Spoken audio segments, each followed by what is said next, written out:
Hello. Yes, Kitty actually just very much wanted a nap, I think. So I didn't have to lure that one there, but I figured it is a Monday tradition to get a little catnip. So we'll give her a little catnip. I'm surprised that her sister is not caught on. I tried shaking the catnip gizmo a little and calling her, but I think she's mad because I'm so boring. No, not mad, but she was trying to play with things while I was setting up. So very, very helpful. So helpful. So hopefully the sound is still a little bit better. I can turn it up if people are still finding me a little too quiet. Sorry, I'm just realizing that the thing I didn't do that I normally do before I start is dust stuff. Because we used to have carpet, and almost everything about switching to not carpet has been great. You can kind of see a bit of the little floor there now. It's completely waterproof. Cats throw up on it, you just wipe it off. People throw jam on it, wine, sodas, whatever, you just wipe it off. But I guess the carpet used to soak up a lot of dust because now there's just dust everywhere all the time. It takes like 5 minutes for things to get dusty. Okay, well, I guess there's not going to be any drugs for her sister. Or I'll turn sound off again if another cat shows up and share out more. See, I thought you would just sleep after. Okay. We'll see what she does. Who knows? But I will switch over to other camera view. I think. Well, okay, see, I thought she was going to stick in that bed. There she goes. Although, for some of this, I may end up putting it on palette view. I'm going to try to dive in and get painting and then kind of circle back around and explain what I'm doing. Well, in brief, today is Canada Day. Happy Canada Day to anyone celebrating. And Canada's flag, why am I looking for a white swatch? It's white. It's white. Canada's flag is red and white. And in a few days, it's going to be 4th of July.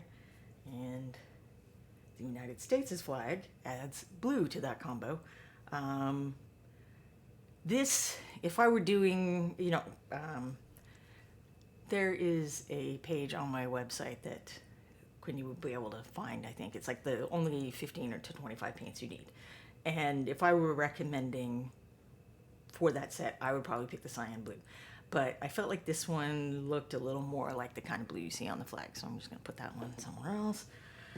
I am going to include black for mixing purposes, and I am also going to include yellow because otherwise he's going to have like purple skin and stuff. So I'm not going to make anything yellow, but for the sake of making neutrals, I'm going to need some yellow.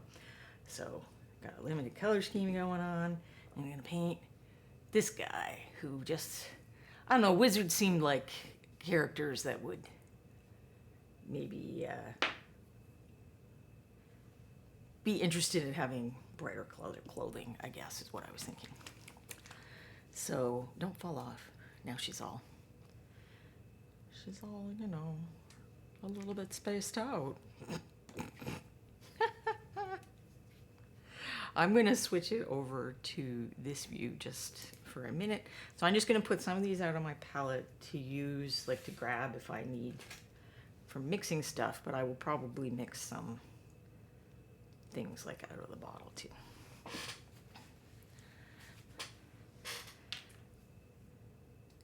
But I also want to see if I can paint this by the end of the stream. So if anyone wants to, take some odds in the comments about how extremely unlikely that is, feel free, but, we can't go over too much because Quindy doesn't like when we go too late. She doesn't mind if I do a few bonus minutes, but she's got stuff to do, not just hang out with us all day.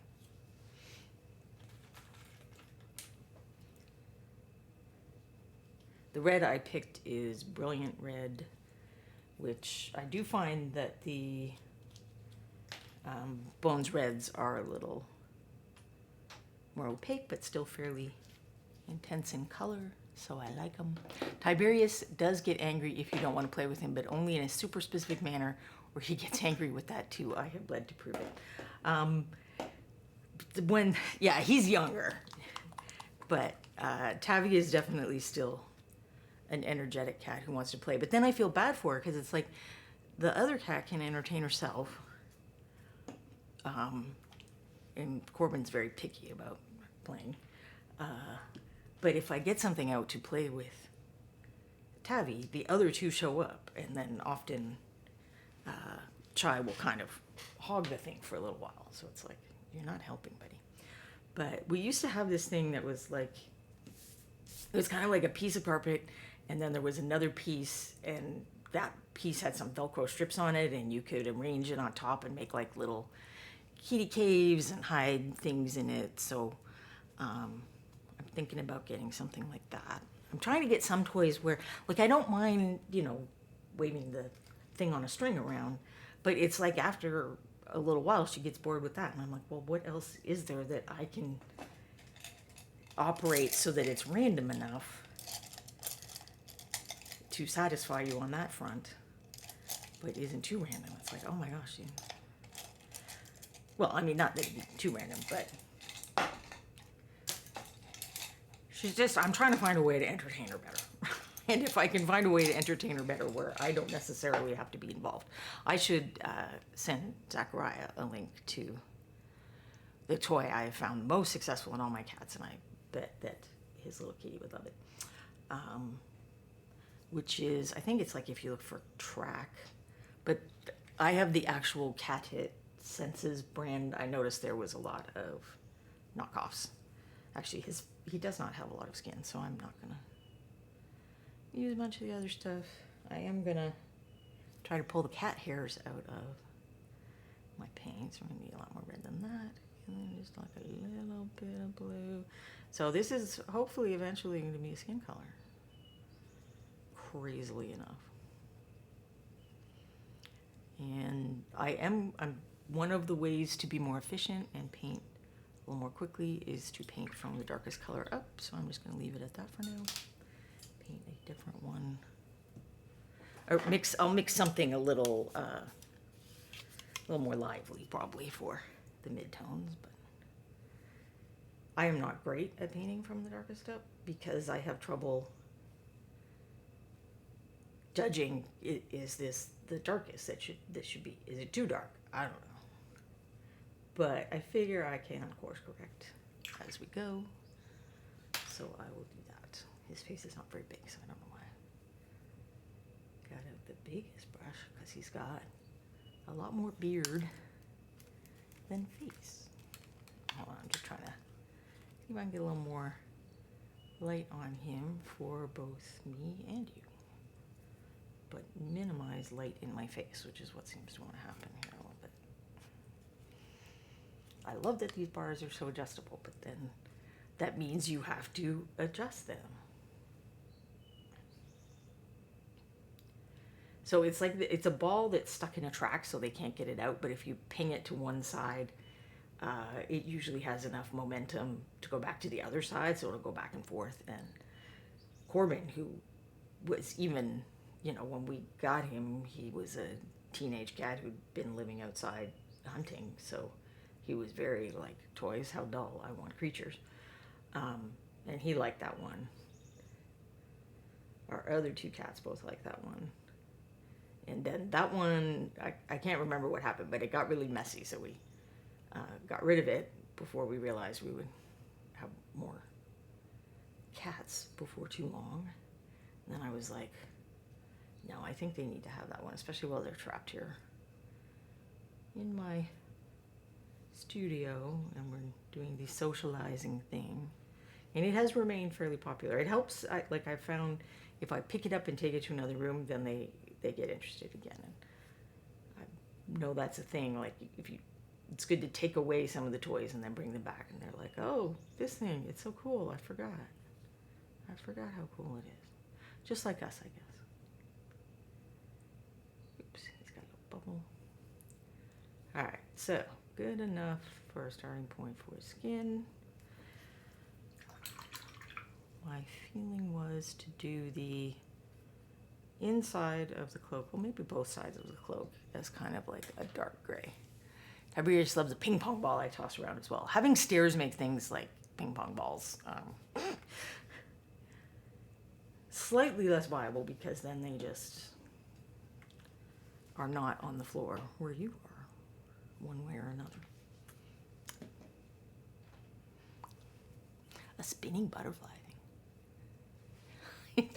And the kitten has already ripped the wire off and knocked it over. Yeah, there are toys that I didn't buy for Corbin because it's like he was very strong and he goes all in on playing. And honestly, Chai's pretty all in as well. So I bet when I've looked at like Liquitex and Golden Cell neutral grays that you can buy, so you can just, and they'll even call it like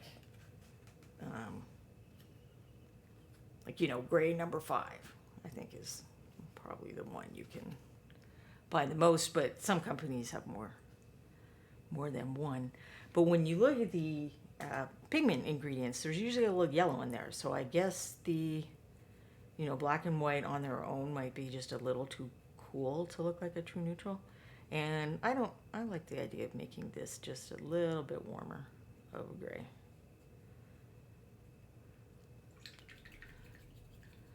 That's what Tiberius does. He doesn't go halfway, he goes all the way in. Well, now Corbin will often do the lie on the ground and do this, unless it's a real creature. I feel kind of bad for these guys because we have a pest control service now, which limits I didn't expect it to have much of an effect on like the flying bugs that get in when you're, opening the door and bringing groceries in and stuff. That is not a problem I was expecting them to solve. We got them because Kevin was a little concerned that my war with the ants I might have been winning the war but losing my sanity, maybe we'll put it that way, after I tried to glue dust to the wall. So he's like, why don't we just get a pest service? And I'm like, all right, I guess I'll admit defeat. I beat them off every year for many years. But they have grown too strong for me, I guess. And then, they go around the eaves and take away spider webs, which I definitely appreciate.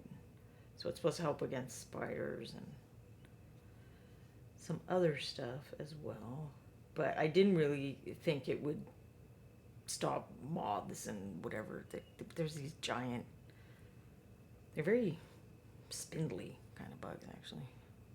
So they're like all legs and whatnot. And I didn't think it would change how much of those things came in, because we leave our porch door open all the time too for the cats. But there have been fewer live flying things, which is too bad because they get very excited. But well, it's not entirely too bad because I am concerned that they would run amok and destroy the furniture and themselves and anything else. Like, they just get that excited about it. It's like, okay, guys. When it's up on the ceiling, there's just not much you can do. You gotta wait.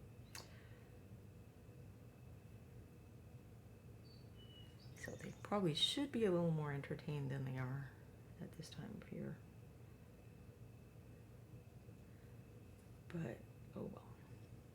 I will just have to find other ways to entertain them. I've been looking at some reviews. I think I'm actually going to try some of the puzzle feeders, both as a source of entertainment and to, maybe make some of them work for their snacks. 2 out of 3 need to work for their snacks. I don't know if I was saying to Kevin, like, maybe we just put Chai in a room by herself 2 hours a day and be like, eat whatever you want, buddy, you're too tiny. But she has a healthy appetite. She's definitely interested in food. That is not a problem that she has. Oh, and this guy is available. He is Cardis, something. If you do a search for wizard, I apologize, Quinny. If you do a search for wizard on the Reaper site, he should be on the first page of links, and he is a Bones guy. I don't believe he's yet been transferred into Bones USA, unless he's available in both mediums. I don't know.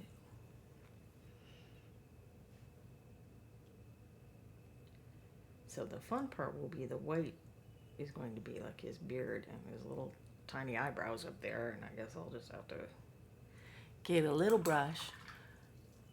Arrakis in Bones USA. Oh, he is in Bones USA, because he's in regular Bones too. Like, I swear I saw that on the search,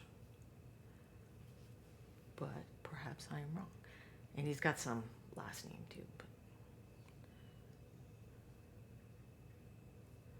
that's up to him and his friends to know. I'm just here to paint him a bit.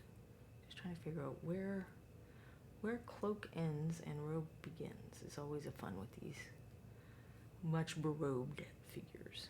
I'm just gonna throw a bit of gray in there because that bit of hair is like way in there, so that will probably take care of that. Now she's got the link up in regular Bones, so it's 7080 for the Bones USA. Regular Bones is 77664, and if you'd rather have them in metal, 3958. There were like 4 or 5 wizards that came out around the same time, and they each have, well, they don't all have familiars, I don't think, but the ones that do, there's an owl one with like a little dragonette. So they're all like wizardy, but slightly different, which is cool, like especially if you need a council of wizards or something. All right, so now I want to make blue for his robe.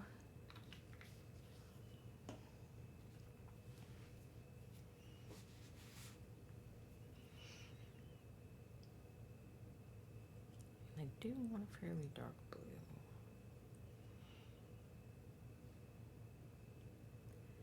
And I'm going to pop just a little smidge of red in there.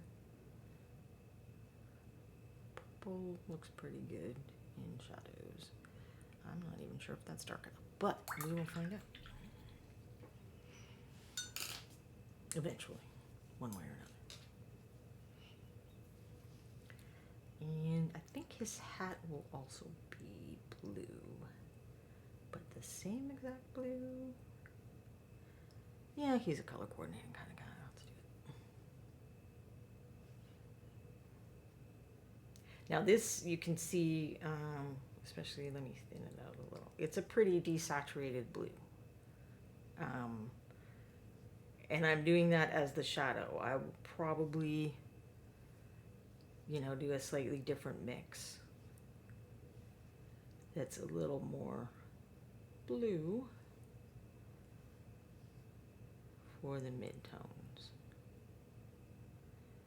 Because, I did sort of have an inspiration theme for the day, and the blue of the American flag is not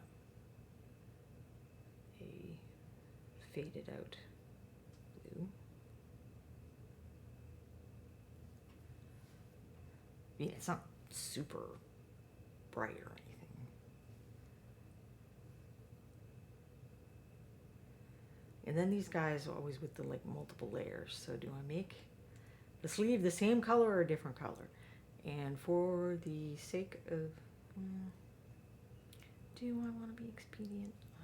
Do I want to be expedient or more accurate? Well, not accurate, accurate to what I think imaginary wizards in imaginary places do.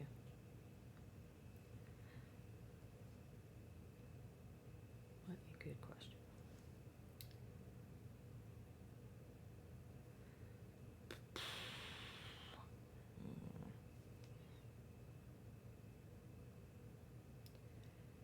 And if you look at what people wore back in the day, before deodorant and all that stuff, people wore a lot of plain shifts, you know, kind of like slips or whatever. You just wear like a full garment, night dress type of thing. Because the thing that makes your clothes the dirtiest is you, apparently. I mean, apart from people like me who spill all over everything. So it protects the cloth a lot if it's not exposed directly to the skin. So people would have these shifts and whatnot. And you have a few of those and wash them more regularly.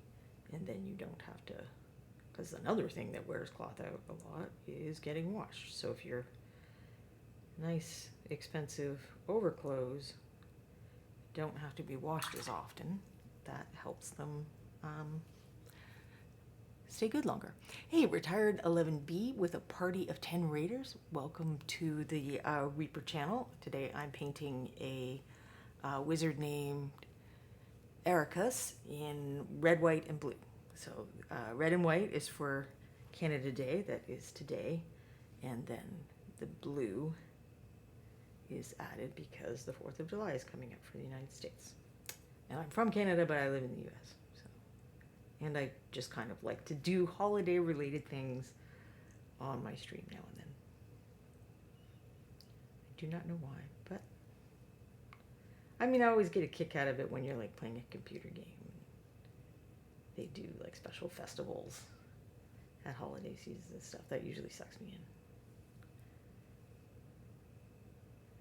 So I guess I just wanted to do the miniature version of that. Not that I paint actual holiday miniatures a lot. I do sometimes.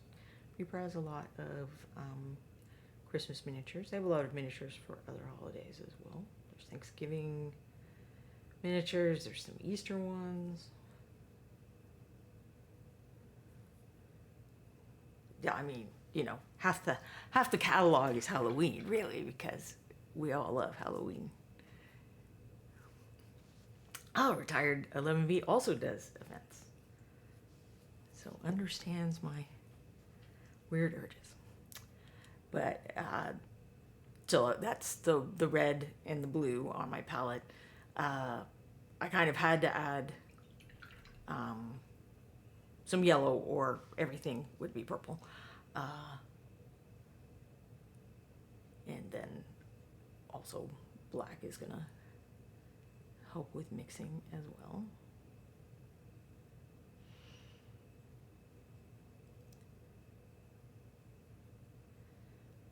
And yeah, we can call that a creamy color. So often these shifts would be like linen or wool, and often they wouldn't be dyed because the whole point of them was to not be fancy. So I'm trying to get kind of like a dark creamy color.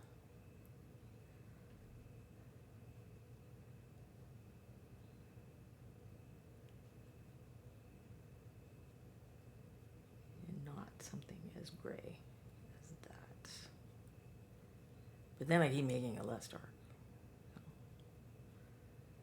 This is the fun of color mixing, and that's just how it works. Like, and if you want to try color mixing, instead of using the full 15 that I mentioned on that web page, narrowing it down like this, like there were fewer variables when I was mixing this. It's like darker and lighter, more orangey. Like it's easier to figure out than when you've got like a bigger spectrum of colors. Now, there are colors that I'm not going to be able to make with that because, you know, as much as I show this to y'all sometimes and talk about how to use it to choose colors and make some predictions when mixing, this is a lie. I mean, red, blue, and yellow, you cannot mix all the colors from that because you cannot actually mix magenta. So if I really wanted to be able to mix a wide variety of colors, I would definitely want at least magenta, if not 2 kinds of blues.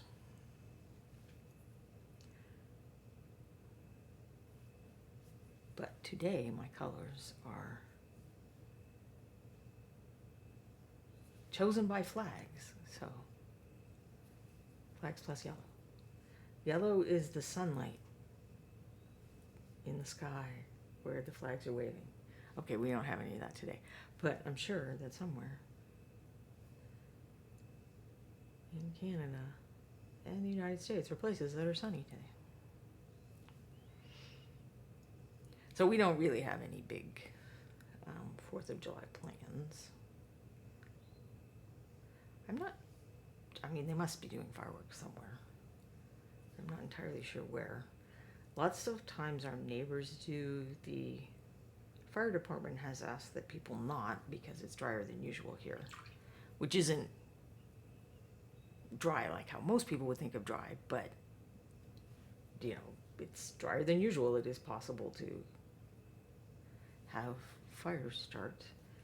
It's not, we've had a few incidents the past few years where they are like, don't even drive on gravel and anything else that could cause a spark if you can avoid it. So I don't think it's like that bad. I think they just like people not to be lighting off fireworks, but I am 100% sure that people in my neighborhood will be lighting off fireworks. And poor Corbin will get very upset because, I don't know, as he gets older, you'd think he'd be like less scared of things, but no. He says no, that's not how that's going to work. So we'll have to put up his thunder shield, I'm sure.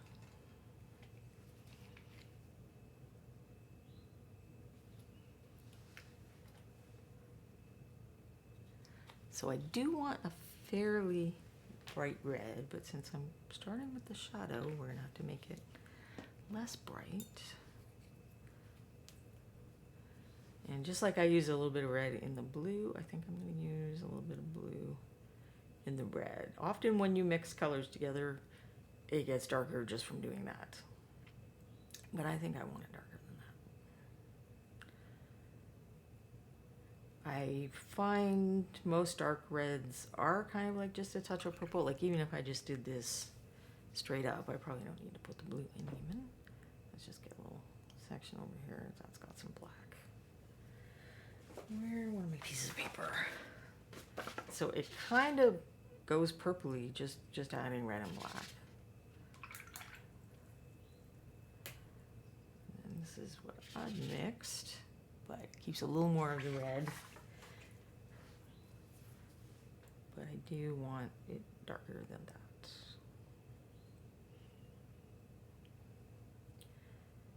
And that color I'm going to put on this hood capelet. I know there's a name for it that I can't remember right now. I think Bobby Jackson loves to put those on, and they are pretty medieval. And they often would be like a separate piece of clothing that is not the same color as the cloak. But my theory, color-wise, is this way I'm going to get the red close to his face, because the red is the most eye-catching color that's going to be on here. Red kind of demands a lot of attention. So it's going to be closer to his face. This is why I did the rest of the cloak gray. But then his face and beard are going to be lighter, surrounded by darker values. So hopefully that will kind of compete with the red and keep interest on his face.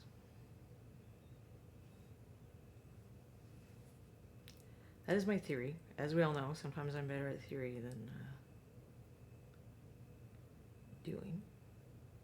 But that's the point of this show, for me to come out and fall on my face and figure out how to fix it so that you all can get some clues about how to fix it when things don't turn out the way you want. So the past few weeks, well, no, I'll wait until everything's drying.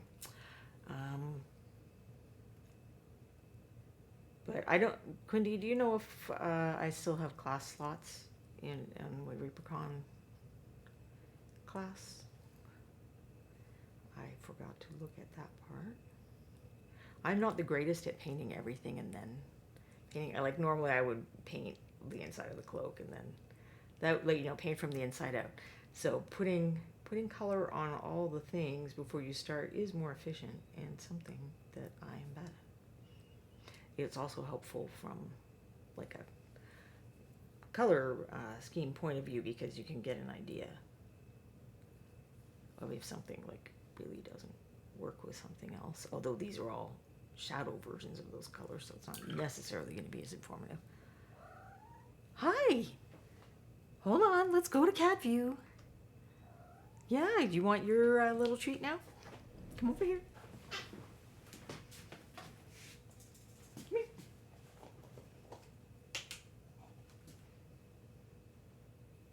Come on up and show everybody how cute you are. Yes, you get more just so that you won't steal hers.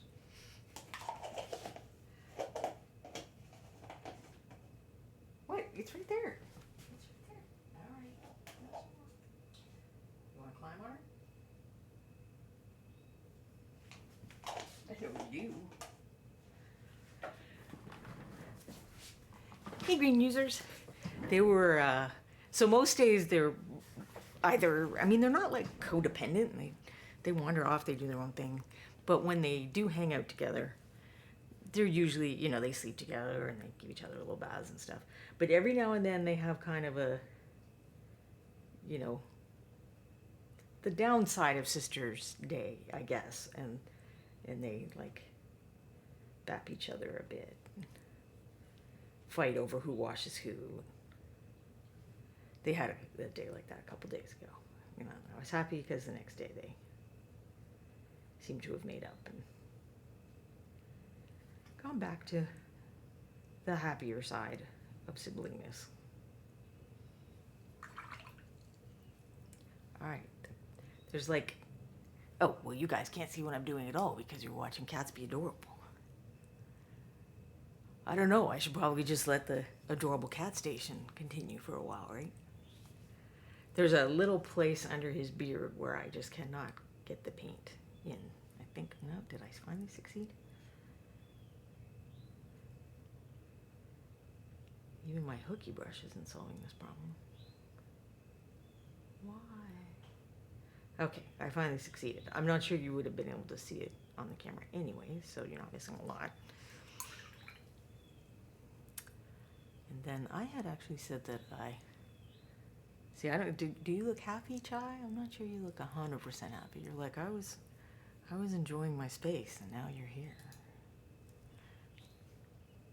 Okay, she's gonna join in too, so she's happy enough.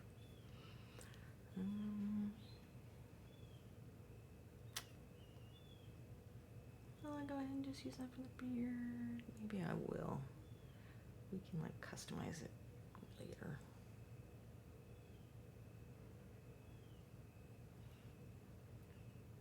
They are so adorable.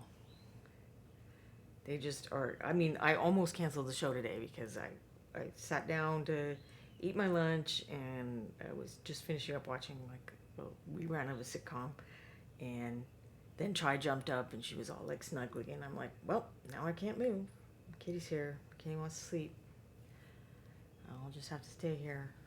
I'll have to text Quindy and tell her that I'm trapped under an adorable kitty. I know Quindy would understand. I don't know about everybody else, but I know Quindy would understand. So yeah, I suspect that beard is going to be one of the last things I paint for real because it's hard not to hit the staff. Oops, I definitely don't want his beard to be red. Yeah, it's considered a legitimate obstacle in our home. Like you can say, can you please get me the whatever? I have a cat. And that's like a legitimate reason why the other spouse has to go do a thing for you. Is because you have a cat.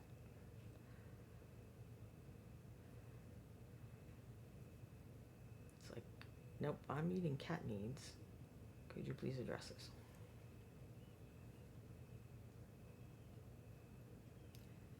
And sometimes cat needs are just that you sit very, very still.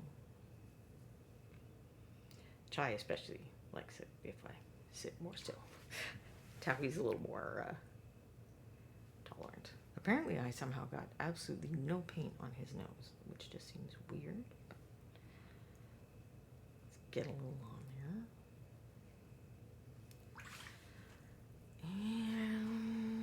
the hat. I said the hat was going to be blue, which is not entirely awesome for me because I keep holding him by the hat. I do often paint hats and heads, and something like this lasts for that reason. They're more likely to get rubbed and abraded during the painting process. So why not just leave them until last?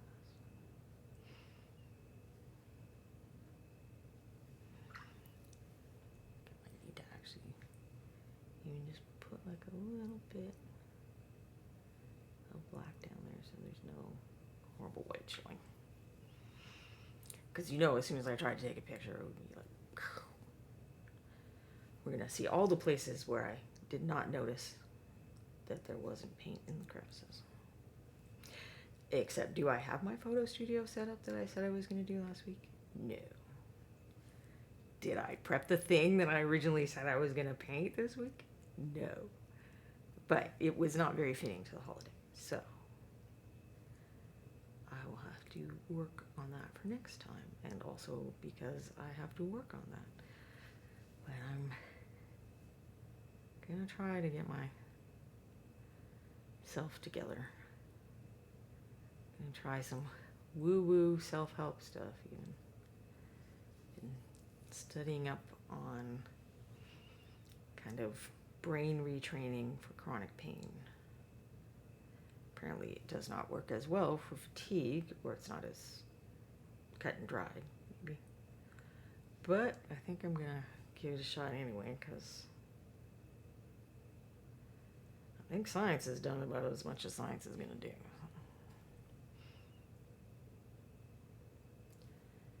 I need to start pulling my weight. So just putting a little black there too, because that part would be shadowed, and in theory it's kind of wet blending, and hopefully, yes. Now that the red is drying, we can see a few places where you can kind of see through, but I'm only going to worry about ones that weren't likely to be highlight areas.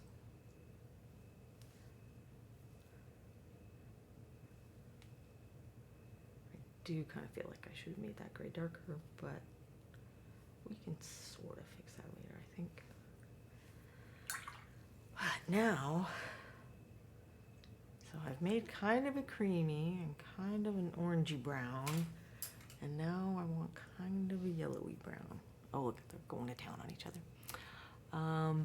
Ygritte's really good about being understand when I really have to get up. She'll patiently wait in my seat until I come back and settle back on my lap as soon as I've returned. Oh, that's so sweet. Because it's like you never realize how much you have to go to the bathroom until a cat sits down on you and you're like, dang it. If I move now, this cat might not come back. Corbin will sit with me when we're watching TV. I have an easy chair, so I'll put the foot part up and he'll sit on the foot part. He's not a cuddly guy at all.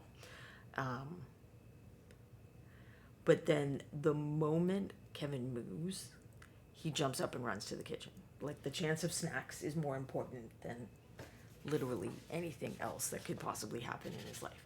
So I do want this to be kind of a yellowy brown.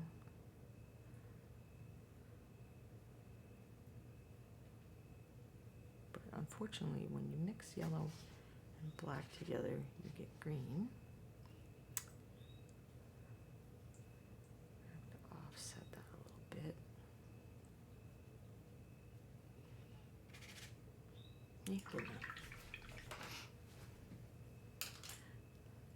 Chai is often, like, if she really wants to sleep, she wants to sleep. So if you start moving around too much or in any other way, making the sleep not as sleepy as she was hoping, she will just get up and go. Like, she usually stays nearby, but she will go sit somewhere else. Tavi kind of sticks to me like glue. She's not always, right on me, but she's almost always, around. She's my little bud.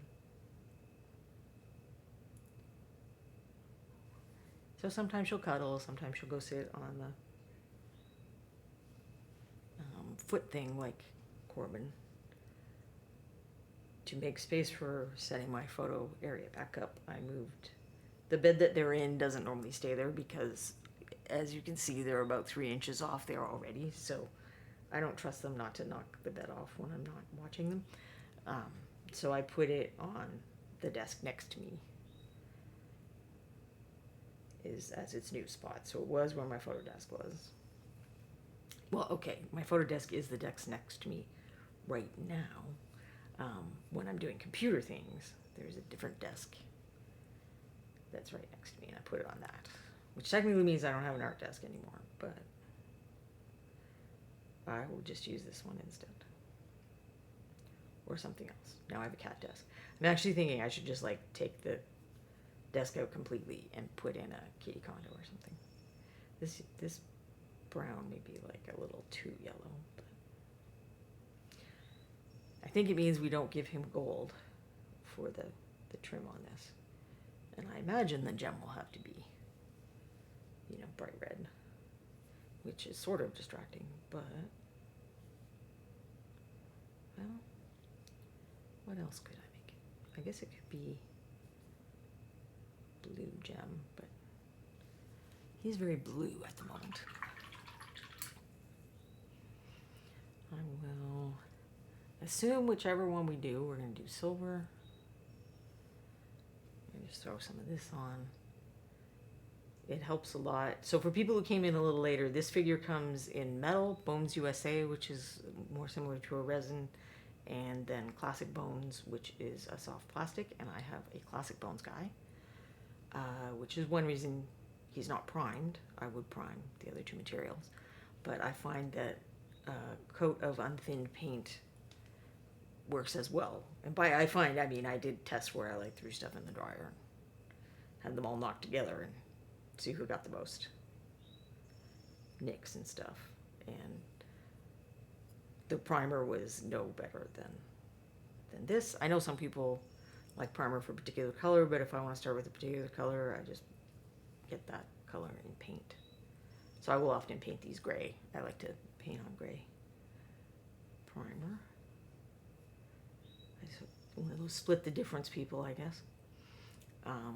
So I want to make sure I have one good coat of paint on, and it takes a minute longer to dry when it's directly on the bone surface. So I wanted to get started on that before I really talked about color mixing or whatever too much, or caught us up on what we did last week. And then, I mean, I guess we can test, right? We can put red on here, and if we hate it, and you can tell me if you hate it in the comments. So, I mean, I would add some paint to it as a gem. Maybe I should do purple so that it is the combination of the blue and the red. She says as she finishes putting red all over it. So it's not going to be, it might not be a nice enough purple to do that with. Because that was the thing about choosing red instead of something magenta-ish, is that I'm not going to get like a really pretty purple.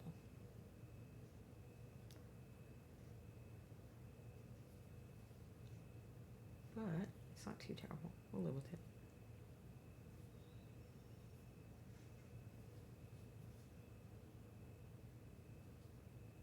It'll be kind of a reddish purple.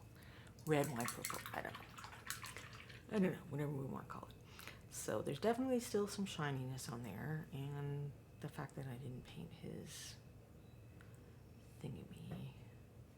Can I turn that into leather color? Sure, we'll say that I totally can.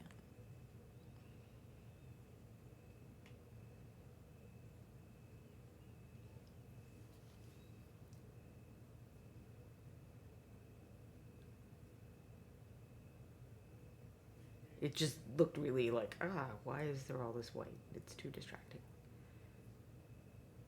And he's got some kind of belt. But we're going to make that a later problem too. It's blue right now, good enough.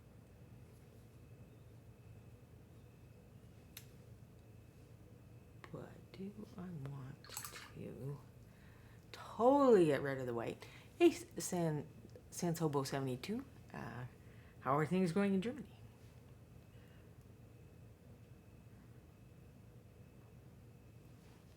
I'm painting in a red, white color scheme because of today is Canada Day, and in a few days it will be 4th of July, which is the United States' national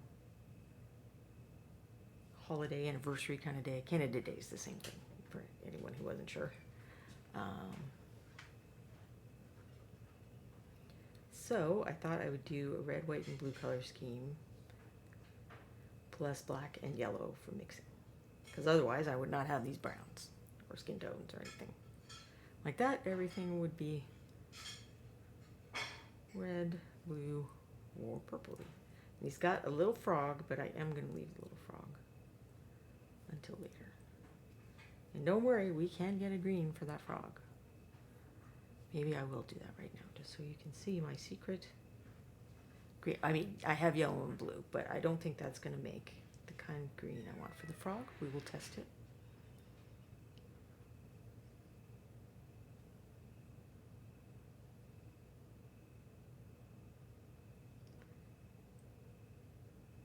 Do a test real quick.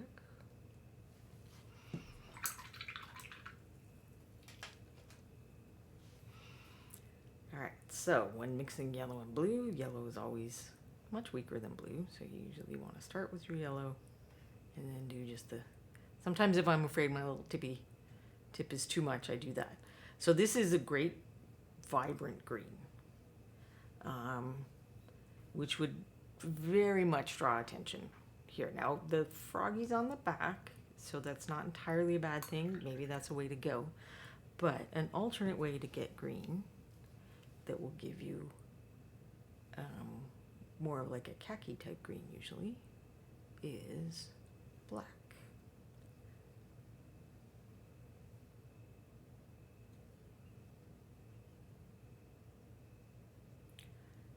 So in terms of what I would want for the shadow, I suspect that is more like what I want.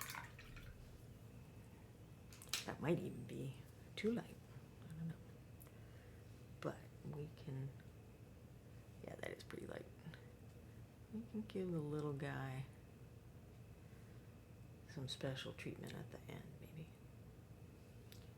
So how unlikely is it that I'm going to be able to finish this? It's looking unlikely, isn't it? So the past few weeks, and those streams should still be available for viewing here on Twitch on the Reaper Miniatures channel. I've been doing a thing where I look at miniatures that I've painted previously on the stream and critique them, like the kind of critique you might get from, well, in this case, it's if you go to ReaperCon and you enter the MSP Open, you can, actually, even if you don't enter the MSP Open, there are tables of artists all around a certain area of the convention, and you can walk up to the artists and show them some of your miniatures and get some feedback on, what kinds of things could you do to start taking them to the next level, or, improve them, or especially for people who are trying to be competitive and enter contests. Like, so there's the MSP Open, but there's contests at Gen Con and Adepticon. Like, there's all kinds of contests for miniature painting.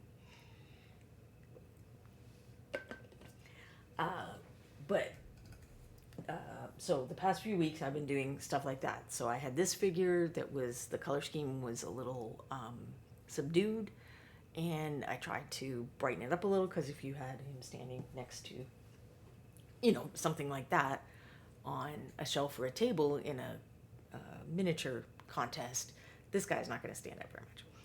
It's better. I don't think I fixed everything, but it's a little better. Then I did kind of a critique and comparison of each of these two owlbears, and did some touch-ups on, I didn't touch up anything on this guy. So he was painted, both of these were painted completely on stream, other than, well, I painted like really vivid skin off stream to show why that was not a great choice for this miniature, and then I fixed it on stream. But I did a little touch up on this guy. I mean, he's still not super white, so if I really wanted him to be more of a white owlbear, I would probably want to work on that a little more. But that's nothing to do with kind of like, does he work as a figure? That's just, does he do what I wanted to do, is sometimes a different question than, how good is this figure? But not everyone's interested in that kind of thing. Some people like to just come home from work and sit and paint for a while, relax, paint stuff for their friends, paint stuff for their games, and that is cool too. And it's cool at the Weeper, the MSP Open. Like, we don't expect figures that are entered to be like godly and amazing. Like, everyone at the convention, and this is one of the things that makes it really cool to go to, like, kind of a miniatures focused convention. Though there's games, there's role-playing games, there's board games, there's miniature games, of course. There's like fun activities, but 80-90% of the people in the room are into miniatures, and it's just really cool to like be with your people, as it were. And just like, I'll wear my Optivisor around. It's like the one place I would do that, because no one's gonna think I'm weird. They all know why I'm doing it. It's just fun. So we are happy to see miniatures that you didn't slave over for 50, 100, whatever hours. Like, we're fine with that. It's cool. We enjoy miniatures. They don't have to be, you can grab stuff that you put in your game that you think is cool and put that in the contest. Like, we're not, everybody is judged against themselves, so it's not like only the top 3 things get looked at or whatever. And everything's out on tables to enjoy. So it's definitely not the case that things only get looked at by the judges. So I thought it would be fun, or appropriate for me to kind of switch gears for a stream and paint something that's not meant to be, that's not about contest painting and making it the best possible and all that stuff. More of a get her done miniature. Which admittedly I don't do a lot. Because I like painting where I'm learning and striving. So that's not because I'm judgmental about it. I actually have huge respect for people who can do this quickly, because as you can, like, there are people who would have had this entire miniature done by now. And they are magicians in their own way that I have tremendous respect for.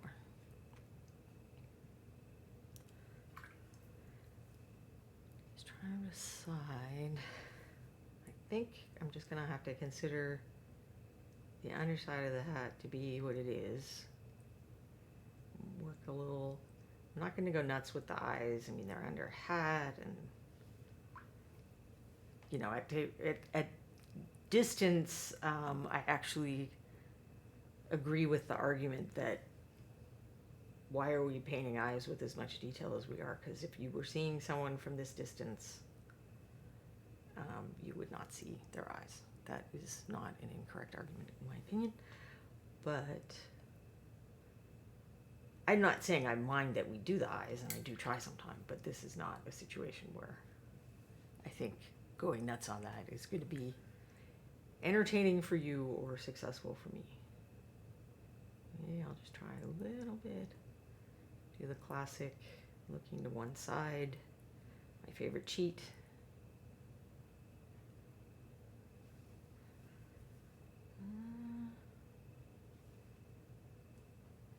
Use that color. Guess we'll assume he'd be looking to the side that his staff is on. And is it working? Probably not. I think I have to go lighter than this. So the whites of the eyes are shadowed, but we kind of have to exaggerate stuff on this scaled miniature.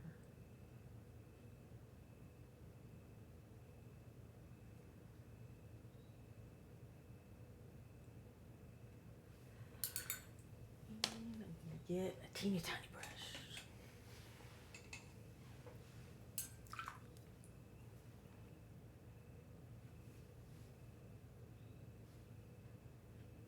Oh, there's only one kitty left. I didn't see that the other one left.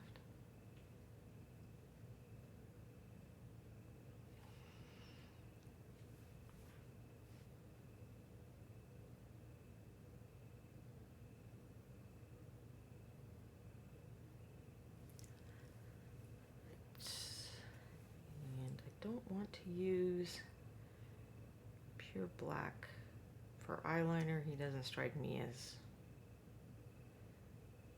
the kind of guy who would wear eyeliner. I mean, maybe I'm wrong. Maybe he's a little more hip and happening than I'm giving him credit for.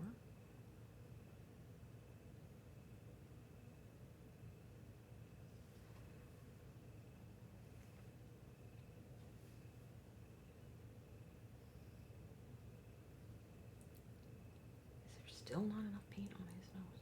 What is happening?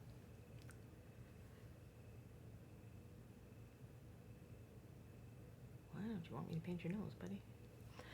But I am going to add just a little bit of white to this gray. I mean, I have to mix a lighter gray for the other stuff, but just to get the eyebrows over with so I don't have to think about it again.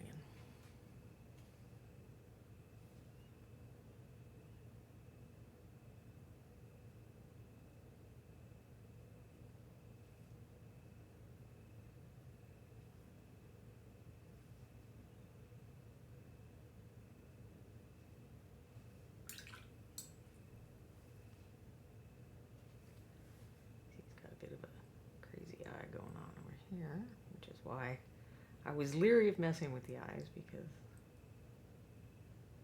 then we can just be back and forth all day long.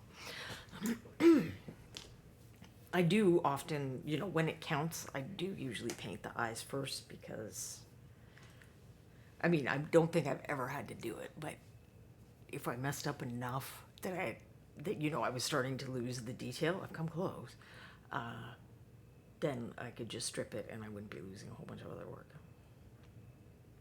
So now I'm going to try to mix up a bit of a richer skin tone than we used in the shadow. A lot of skin tones are basically versions of orangey pinky, stuff like that, but then you've got to, you know, that saturation is obviously not very person-y. And then the blue was way too strong. Well, maybe not.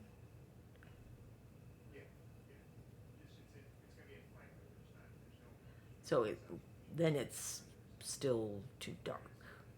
So I could add white, I could add a little bit of black to make it duller too. But basically, if you want to try doing a skin tone, in this case, like kind of a middle Caucasian skin tone, make some oranginess, add some white, and then you're going to dull it down with either a little bit of green or a little bit of black or something like that.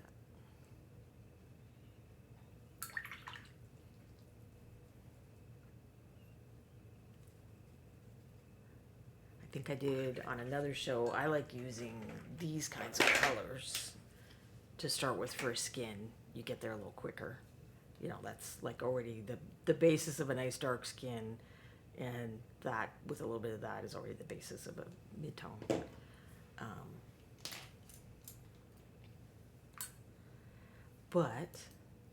So those are suggested in my 15 paints that are all you need.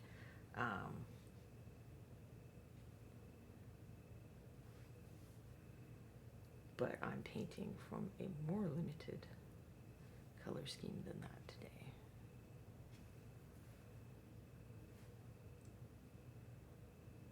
So I started with the nose because eventually that's going to be one of the lightest colors on the face. So if I got it wrong, which I did, the value shift was too great. That was the place to get it wrong.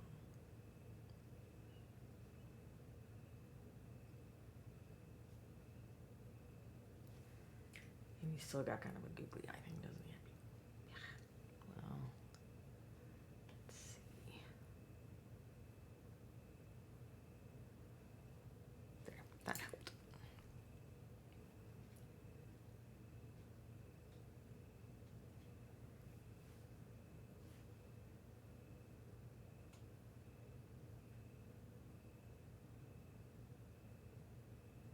But then this is where working from the darkest up can be challenging for me because it's just hard for me to. I'm much more practiced at starting with the mid-tone and then going up and down.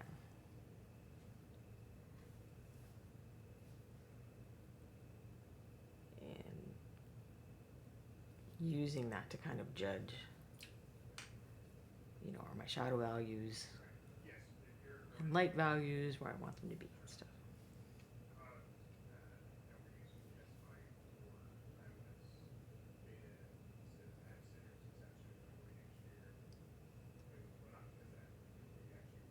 But I am pretty confident that this is a faster method. So it is good for tabletop. But if you are having trouble figuring out, where to put shadows and highlights and level of contrast to use and stuff, try painting a few miniatures where you're starting with the middle color. And then you add shadows and then you add highlights. You assess as you go and decide if you need to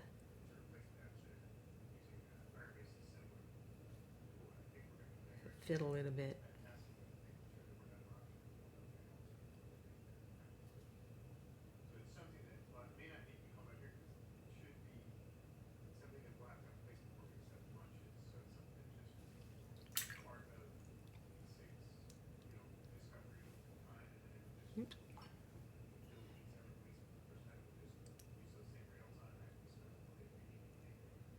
See, and I missed Quindy answering the question of is my class at ReaperCon full or not? And both time slots.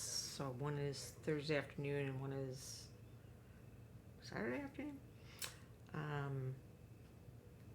Still have tickets, and I don't know if that's because I'm doing like a new topic, but I was thinking about it. I don't think I explained it very well last week either. So I'm going to be talking about things to do at different scales of miniatures, like what changes when you go from a guy like this to a giant to a bust. But it's kind of actually, I think, going to be sort of a more focused version of my level up class. So instead of me just throwing all the spaghetti at the wall and you see what sticks, I'm going to be a little more focused in here are like 5 or 6 things you can do to make your miniatures more interesting to look at. So each one of those topics, like my level up class, each one of those topics would be at least one class, if not more, on their own. But it's kind of like gives you some starting points for things you can try to spice stuff up. Because the thing about larger miniatures is you need to have what I call visual interest. You need to have stuff going on. Like even this guy's cloak, there's a fair amount of real estate in it. The fact that things are going to be darker in some areas and lighter in some areas is not just realistic. I mean, it's more realistic to how light acts, but it's also going to make it more interesting to look at because it's not just going to be this flat gray expanse. And then if you start talking about cloaks the size of giants, that's a lot. He's just stuck down with poster tack. I was wondering whether I would need to switch to something else, but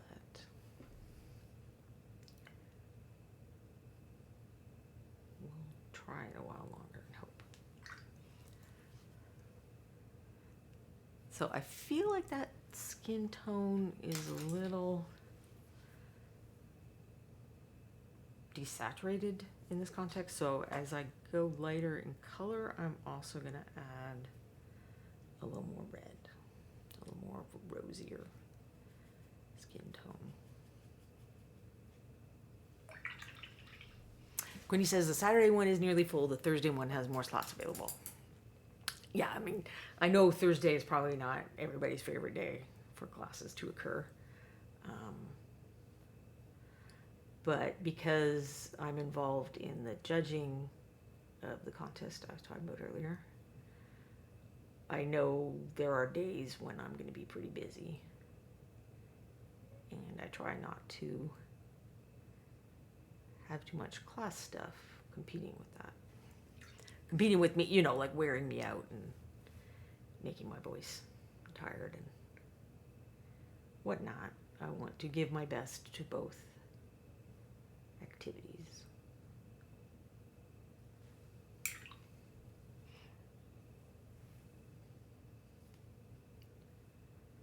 So I have to try to...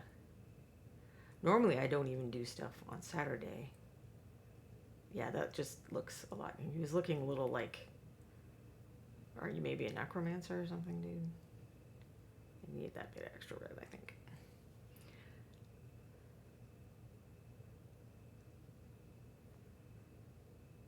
Because we often do... So we do the main judging Friday night.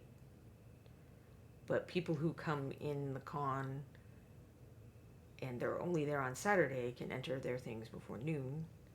And then we also have a lot of special awards. So like for Reaper, there's mouselings. Any entry that includes a mouseling gets considered a large creature. I think it is just called the Large Creature Award, but I might be misremembering like the official name of it. And what else? I feel like there's another one, but maybe I'm misremembering. And then some of the manufacturers have their own awards, and they will occasionally ask for help from the contest judges to help them with that. So I usually try to not have too much going on Saturdays, but I'm going to try to front load my contributions and then be ready for the class. So the class isn't only about painting large scale figures. It's like by comparison, and for me to talk about the thing we're more familiar with. There's definitely going to be stuff about, you know, guys like this. But in the class, we will be painting a larger scale miniature for the sake of practicing.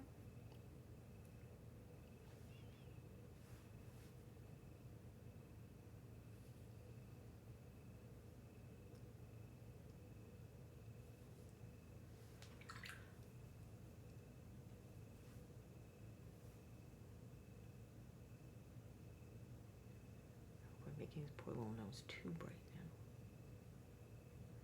But our nose does poke out and get more light, even with cool hats on.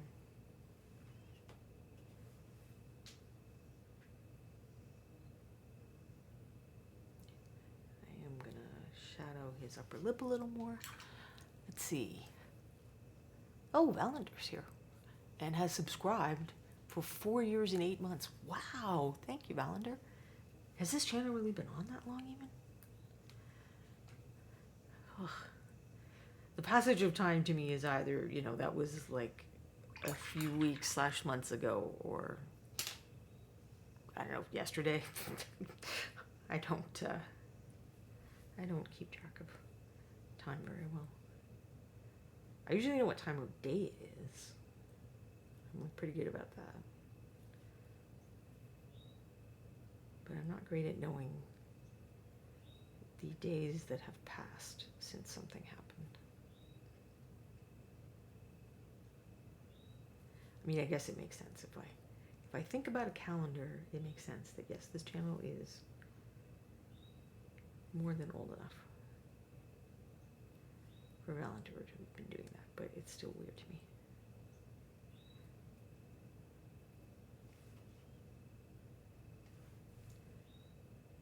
don't understand how I can live in the land of ridiculous humidity, and yet still my paint will dry out a little. How does it happen?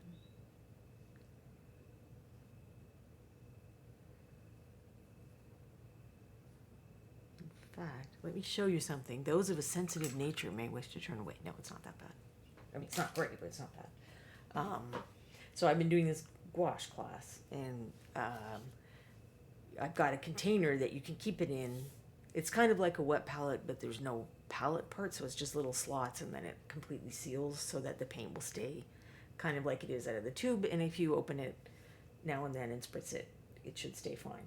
So I put this together like not yesterday, Sunday, but the week before. And then I looked at it,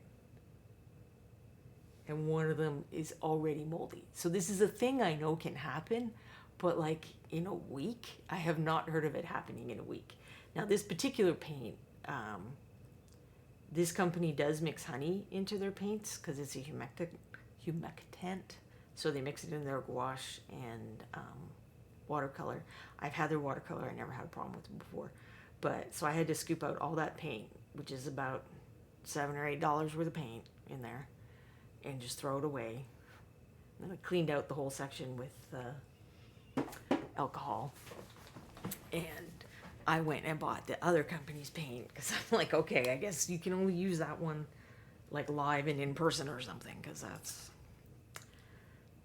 way too quick and way too much mold for less than a week. It's like, what? And yet, yes, it's humid here, but that paint has not left the air conditioning. So like, what?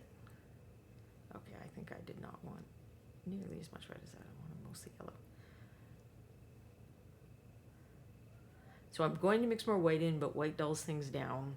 So I'm also going to mix in a little other stuff, possibly too much other stuff. But I actually like highlights with a little bit of saturation, on occasion at least. So yeah, I was pretty disappointed about that. Most of my paints are a different brand. I still have 2 of that brand that are in the palette I just showed you. And they seem fine. Like I even got my little magnifier on, and I'm like, okay, do I see anything? No. Is he not staying in focus for some reason?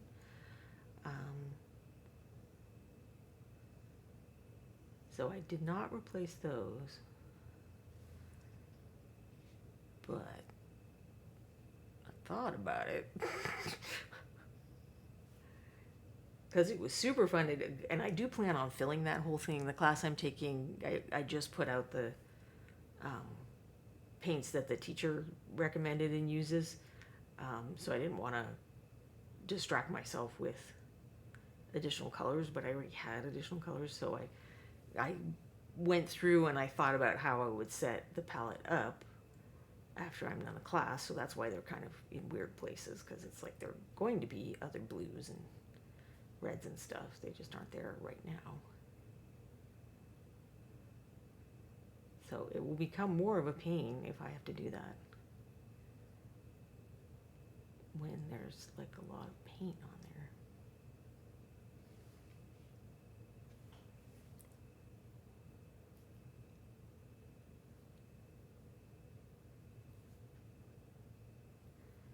I bought this other one. There's like an inexpensive gouache that's very popular amongst people who make YouTube videos about these things, and you can get it on Amazon, and I bought that. And I had that for months. And it would dry out a bit, like I had to resurrect the paints once. But you just put a lot of water on them, and then eventually they come back. And it's not great paint.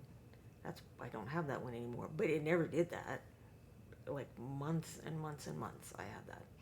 Like more than a year, I'm sure, actually. I don't know if I made his fingers a little too light overall, but I like to kind of give give the knuckles and a few parts a little extra. Because if you look at our knuckles, you can see the cartilage. So it's light's hitting it and you're seeing something lighter from within. So I often kind of bump knuckles up just a little.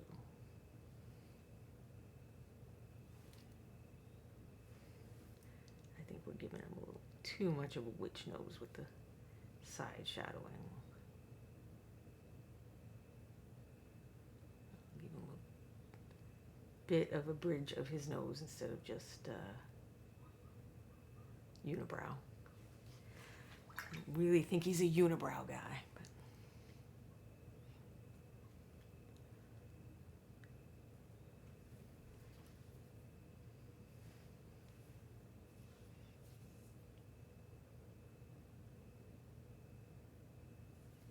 and then I don't like to save lining till the end because it makes it very high stakes. So here I already painted the hand, so I don't really want to mess that up. But if I mess up this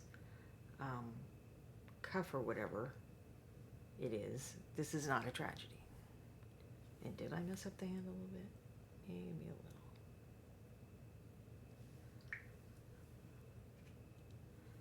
And now I will paint the cuff.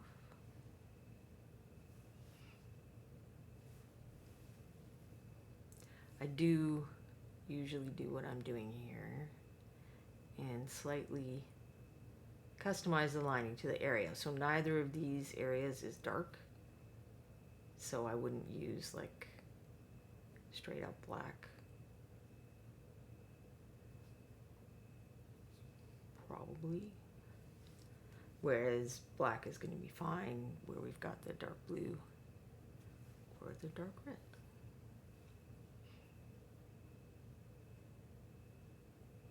And I'm very much not meeting my goal, am I? Dang it. I don't know why I keep being overly ambitious. But let's see what we can do. I guess Quindy's just going to have to stay here until I'm done. She won't mind. Quindy has nothing else to do. Alright, where does the light need to be so that my fingers cause less shadow?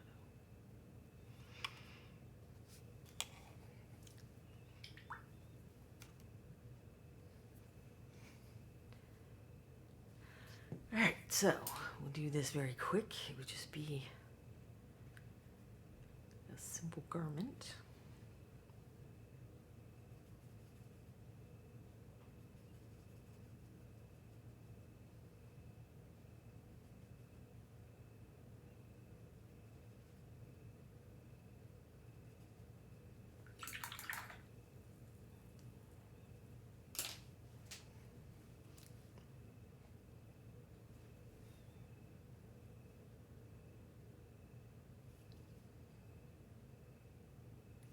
If this were larger, it would not be a terrible place to put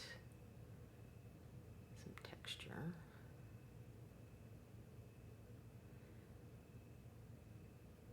You know, that kind of weavy, linen look. I don't know that I have my scrubby brush, but happily I hadn't painted that part yet. Quindy, it's crazy how easy it is to accidentally start a raid when a stream has gone too long. Yep, she has all the power. My threat is empty. It is an empty, empty threat.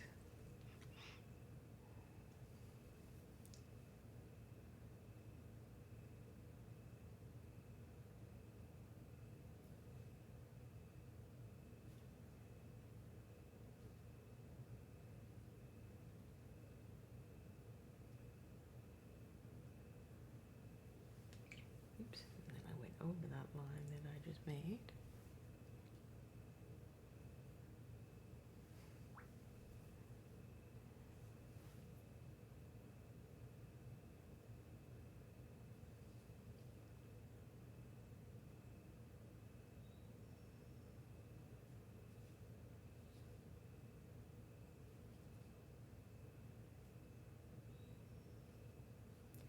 with a lot of these highlights, I'm going back over with the same value more than once.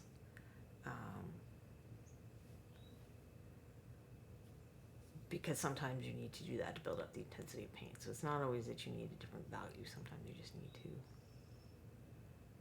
use the same value again to build up the brightness or darkness or whatever it is you're trying to build up.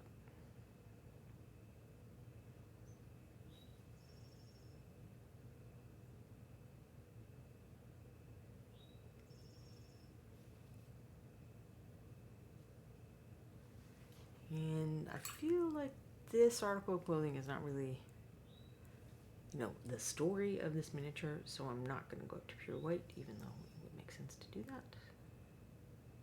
Gray Mouser says that Quindy is too kind to do the surprise raid thing. And I feel like she'd give us, 5 minutes warning, but then she would. I mean, when you gotta go, you gotta go. I get it. Alright, I'm just trying to... Sometimes it's hard to figure out where one piece of clothing begins and the other ends.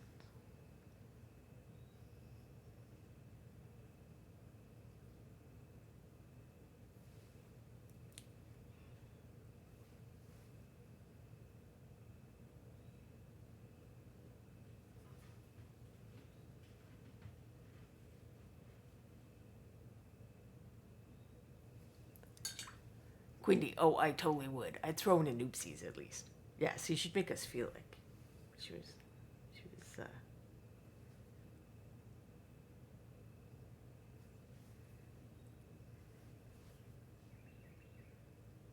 just making a mistake or goofing around or something.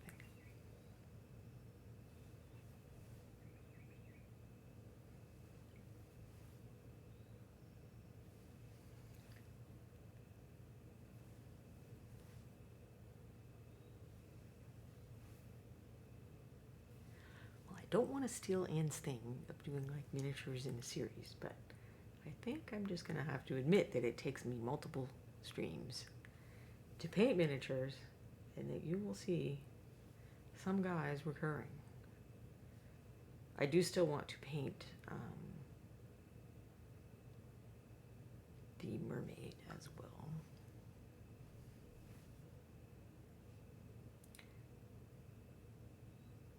Because she's almost done.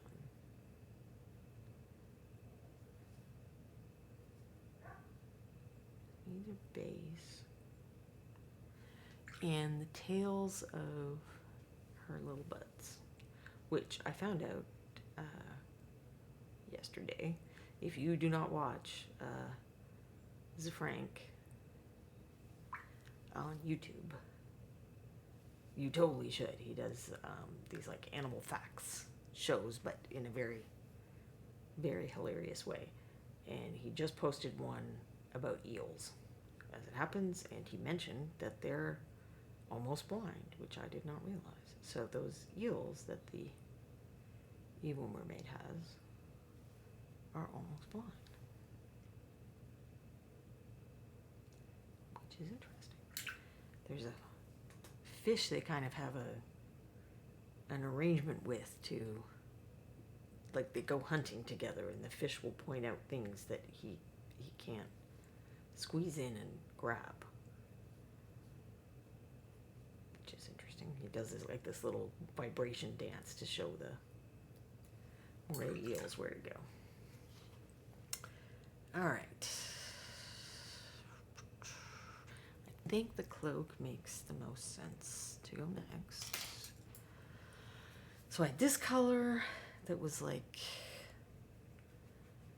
mostly black and white, but I added a little bit of yellow, and I think a little bit of red.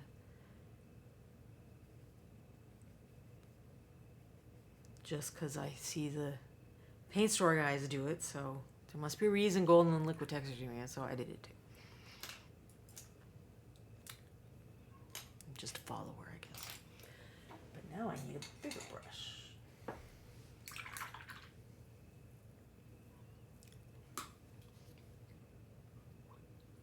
So I don't want this gray to be too dark because most of the other colors on this guy are too dark. So that's why I didn't go like dark for that initial coat. But I'm tempted. I'm tempted to go darker is why I'm mentioning this. So that I'll say it out loud and then I have to restrain myself.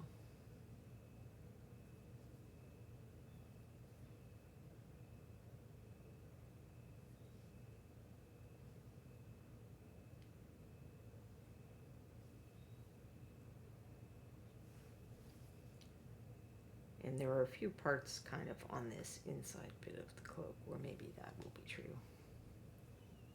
But we'll find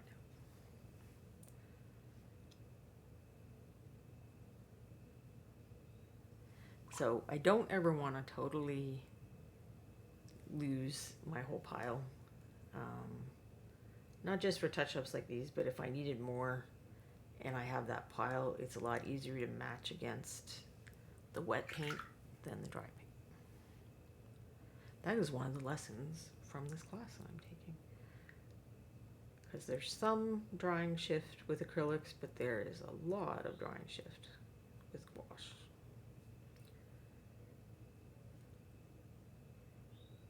So if you keep some of your liquid paint as reference, it will make your life easier.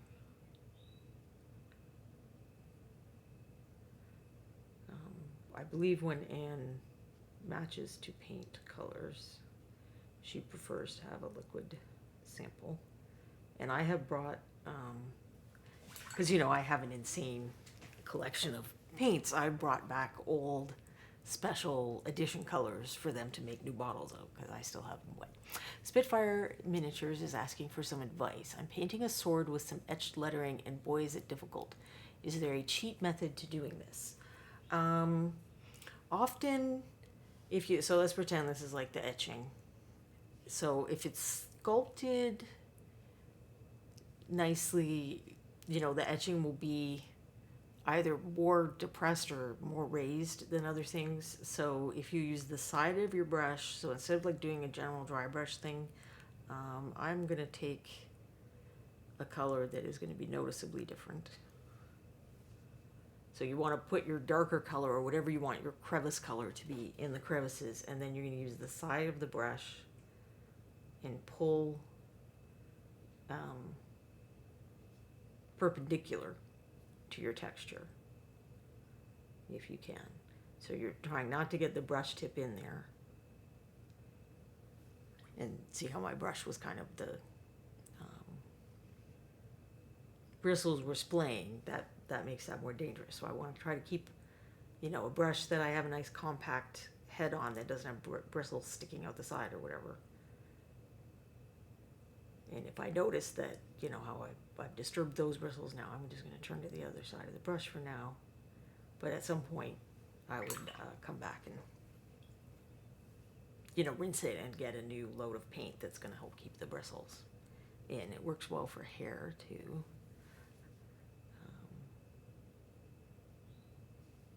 This gray isn't light enough yet, but that's the general idea behind that. I might not paint his beard that way because he's got some pretty deep crevices in there. But that's the general idea of what I would often do for detail like that.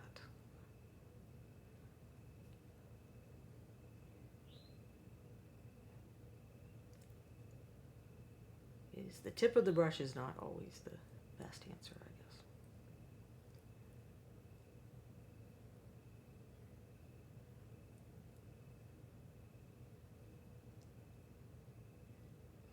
Sometimes if the relief isn't raised enough, it can be a little more challenging.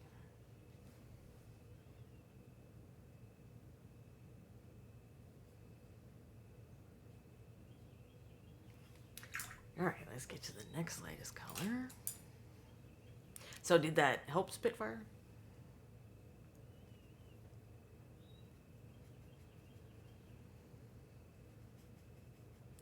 I'm adding some water now because I'm adding white, and white is usually a little more, it's a more opaque and it's a little thicker sometimes. So it is helpful to do that for highlights. And stuff's been out on my palette for a bit, and you would think in the land of humidity that can cause mold that the benefit would be at least my palette wouldn't be drying out, but experience suggests that's not how it works.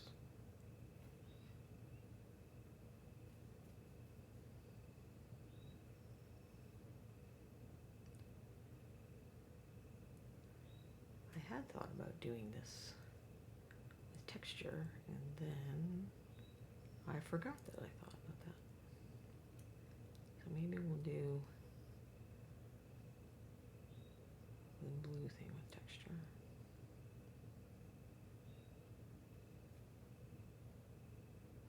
I'm gonna try and get like a bit of a wool type look.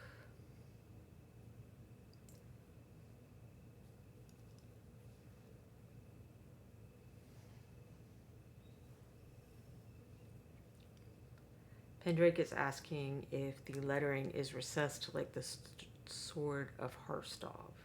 So I was kind of assuming that, although I think what I said would work, whether the lettering is raised or recessed. Sometimes washes won't help because, it might travel past where you want it to.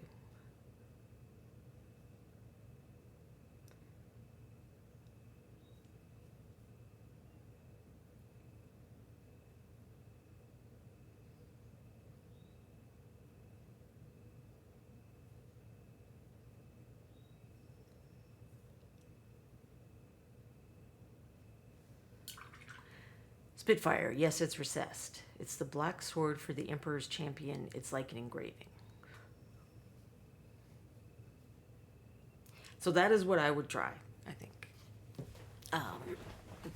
And then if you have outside of that, places where you wanted to paint the sword a little differently, as long as you're staying away from that part, once you brought out the runes or the lettering or whatever it is, that should work.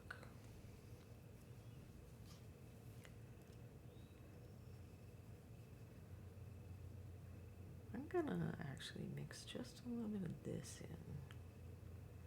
make it a bit warmer. I think I'm also gonna punch a hole through my paper, but that's a different story.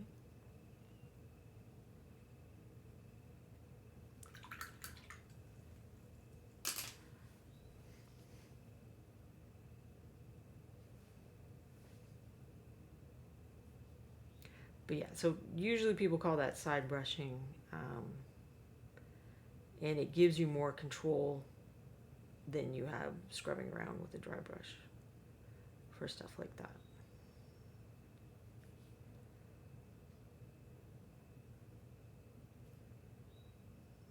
Or than you have with washes, because honestly, I've been in situations where it's like, well, why won't the wash just do the parts I want? Why are they doing everything? And gravity sometimes helps us and sometimes frustrates us.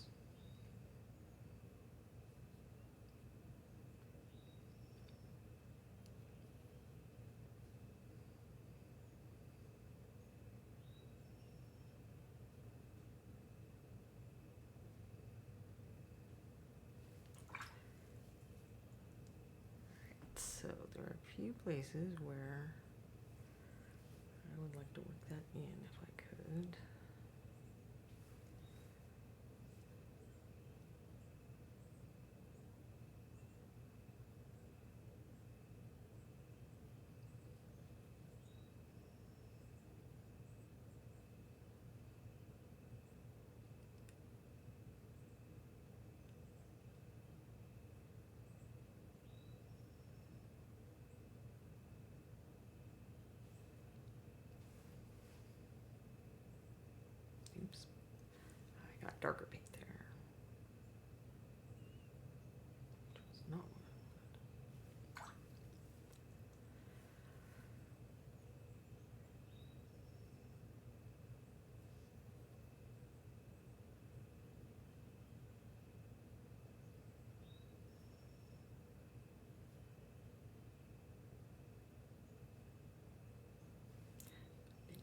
finger painting more than usual today. Finger erasing, I guess.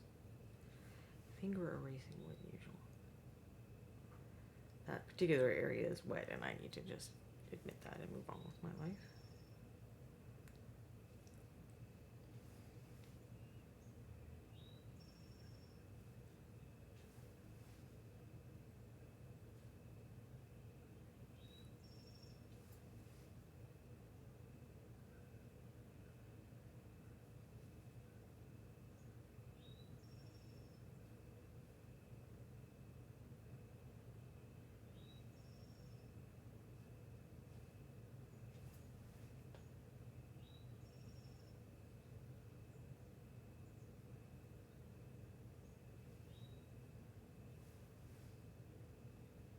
Oops. More finger painting. More finger painting. Were you testing us, Quindy? Were you testing us to see if we... You know, I always threaten to do crazy, not Twitch allowed things when you wander off. But I've never actually done it. I haven't run out and grabbed a figure with boobs just because you weren't looking for 5 minutes. Because I know you do not make the ridiculous rules. Twitch makes the ridiculous rules. All right. Am I going to call this good enough? I think I probably am. I mean, does it need a little... Does it need a little something? It's a little too dark, maybe? Spitfire made a wash with some white paint and washed it repeatedly to get good coverage inside the lettering, and then just wicked away the excess, which worked really well on one side of the sword, but the other side is a hot mess. And also says this is a cute cat, and he has a Siamese named Pluto. Oh, I love Siamese.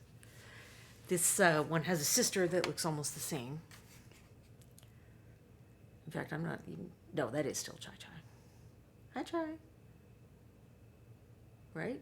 No, did you guys switch? I think you switched. There are parts where it's easier to tell than it is on others. So this, when you're doing the wash, are you kind of holding it so that, you know, it's falling into wherever you're trying to get it? So the side that didn't work, have you tried holding it so that that side is up and you're directing the gravity as much as possible? If it's that it's spreading and going elsewhere, sometimes, you know, that's just the nature of the sculpt, that there's a little crevice or something that touches other areas and it makes it travel. So you kind of get to decide whether it's easier to clean up the stuff where it went where you didn't want it, or just paint deliberately where you do want it and then fix the other bits. Washes can be a pain that way. And it's just, you know, if some other part is touching that area that also has texture lines that would attract the liquid, that is just a thing that happens. I feel like it looks a bit darker under the camera than it does in real life, but I don't want this area super dark, so I'm just going to lighten up a few parts here and there.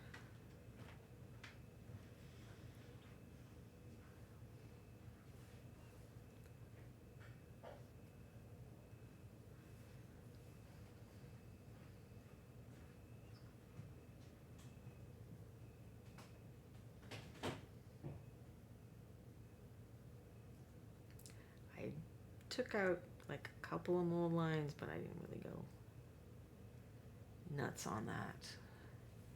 So there are going to be places where, I mean, that's another thing that can lead you astray with washes and dry brushing. If you have inconveniently located mold lines or other imperfections in the surface material or even the primer, that can sometimes cause issues. But more likely it's just the nature of the sculpt is one that washing just isn't great in that area. But it can help to hold it and kind of direct the thing, and you just hold it for a little while until it started to dry. Or you can, often you can kind of prop it up and just leave it until it's completely dry.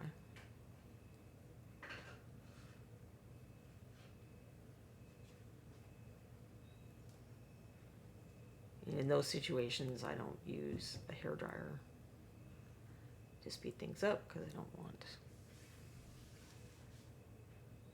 the airflow to move stuff around.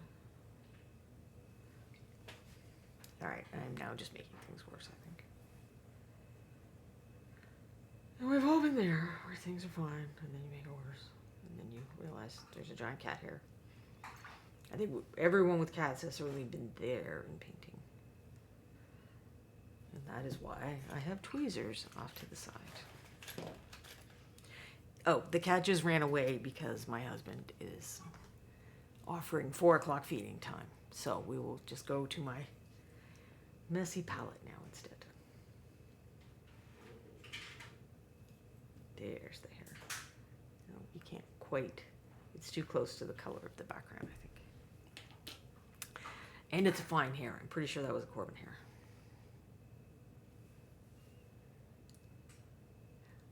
Was that last week, or I think it was the week before, wasn't it, Quindy?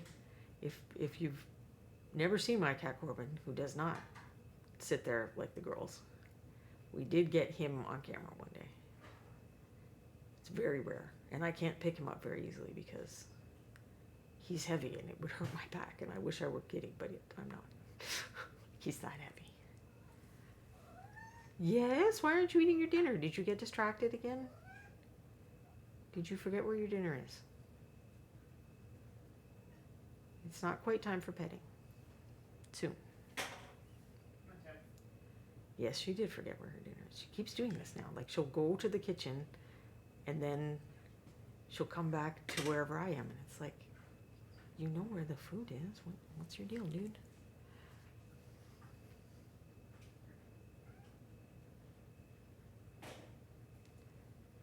So clearly my problem is that I care too much about blending. This is why I can't paint miniatures quickly.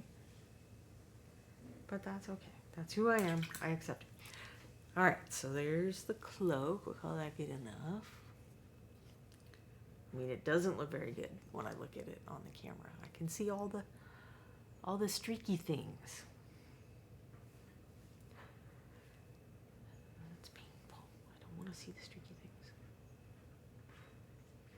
He says her cat Ygritte does something similar, and she thinks that Ygritte wants her to stay in the kitchen and while she eats. We had a cat that was, apparently they call it a social eater, and we had a cat where we had to stand in the kitchen while he ate. Archer. He did not want to eat alone, or he wanted to make sure it was maximally inconvenient to humans. And he just kind of got more and more set in that as he got older. So, which was super fun when he had to eat like 20 times a day because he could only eat little tiny meals. All right, it's time to go stand in the kitchen with Archer again. Where are we? We have 15 minutes. The blue would be the sensible thing to paint next. In 15 minutes. Good luck to me. All right, let's see if we can do it with some texture maybe. But first I am going to look for bits I might need to clean up. Because I feel confident they're there. And I really should dark line a bit actually.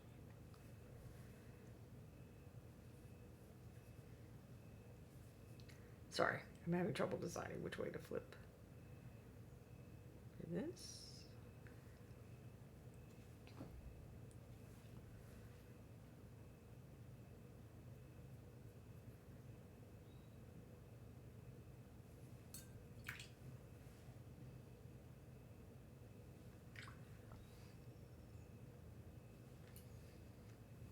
I did not get that on the right side. We're going to call that weathering.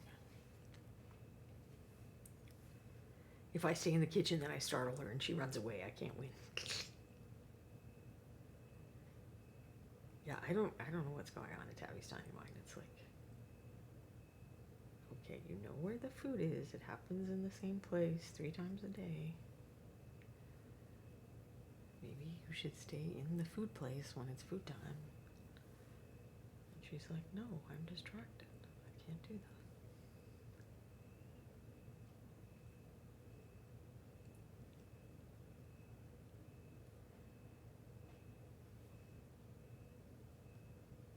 But when it's snack time, they do all usually figure it out. So,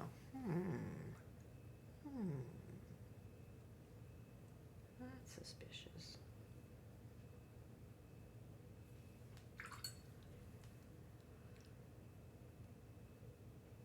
Where? Any other blue bits I have to touch up?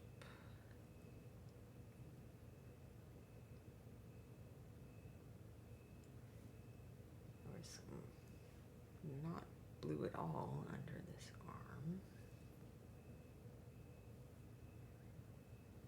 Oh, and that's right. His hat is also blue. Perhaps I should attempt to remember that.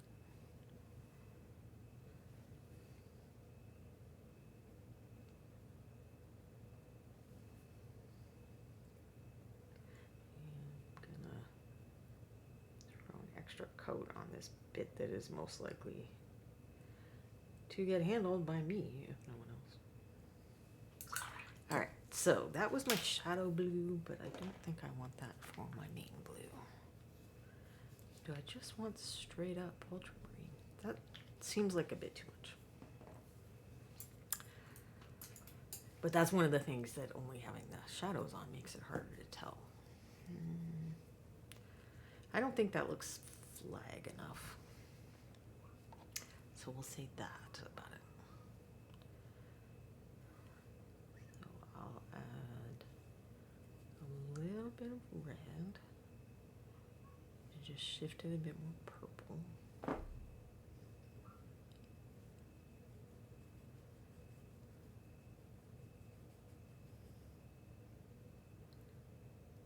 And yeah, let's see how that works. But I will probably need to touch up with that, so I'll give it some moisture. Oh right, I was gonna do texture, so maybe I don't need to worry about that. Let's see, what have I got for texture? Let's try this one. So this one is a boar bristle brush, but alas, it becomes a lot softer when water gets on it, so it would stay all stiff like that for oil painting, but alas does not. So if anything, I need more contrasty paint.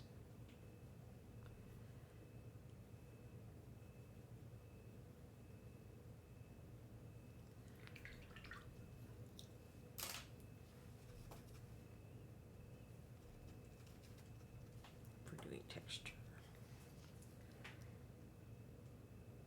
So I might have to go back into the crevices, but I want to try to get basically the impression of little dots to kind of give it a rough woven look. Oops, I do see a place where I need to fix the blue.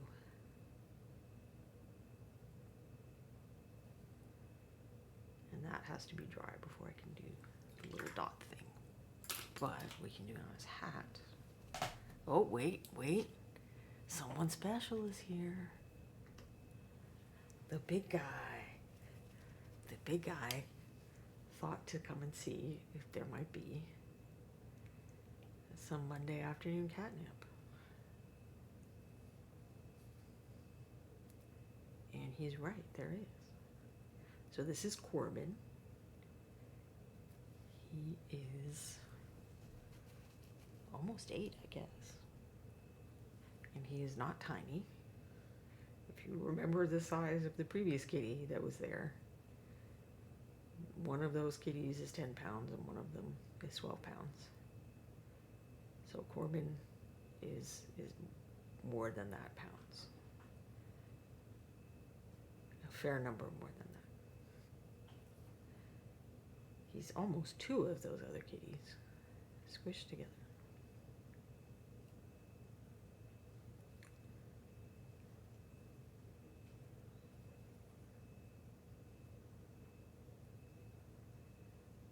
But he is still a mighty hunter. And also more coordinated than either of those 2 cats put together.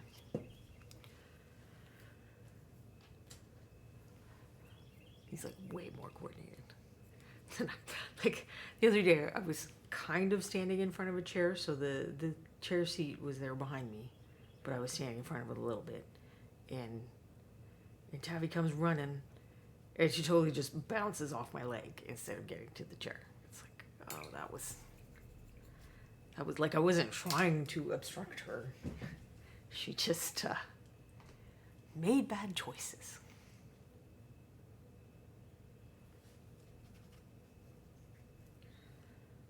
Then yesterday she was trying to jump on something and there was no obstruction, but she totally whiffed it and then did that cat thing where they pretend they meant to do that. It's like, nope, I know what you were trying to do. You did not achieve your goal. It was hilarious.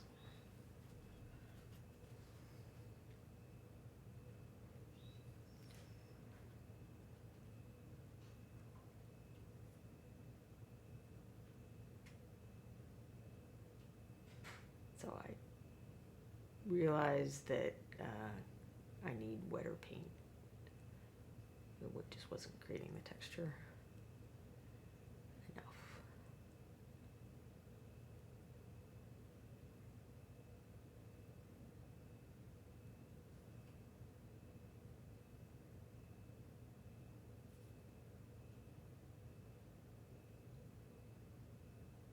But working on this arm is a little bit challenging. Well, that arm, actually. This arm isn't too bad. The inside, I don't want to mess with too much. I'll get a different brush out.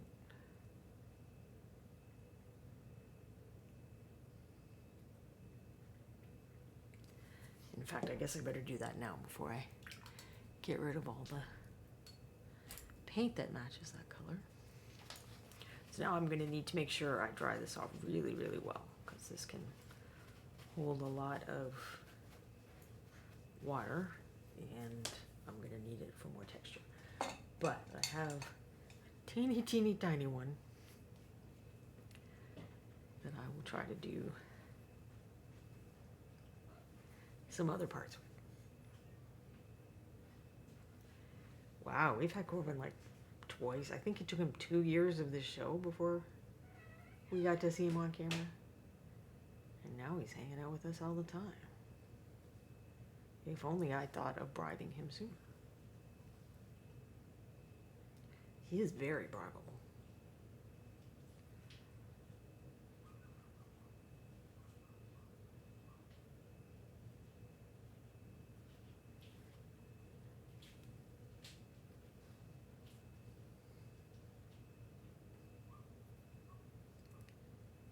There's kind of a sweet spot as to how much paint to have on here.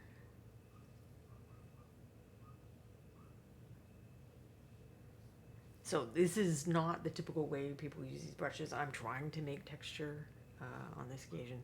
You can use them in such a way as to try to get a smoother dry brushing result. But I find it fun to mix up the textures a little. And this is the quick way of doing something that would be 4 million tiny dots by hand. Hello, it's not quite time for me to hang out with you. It's time for you to climb on my chair though, is it? Okay. Gonna put just a little smidge of yellow in there.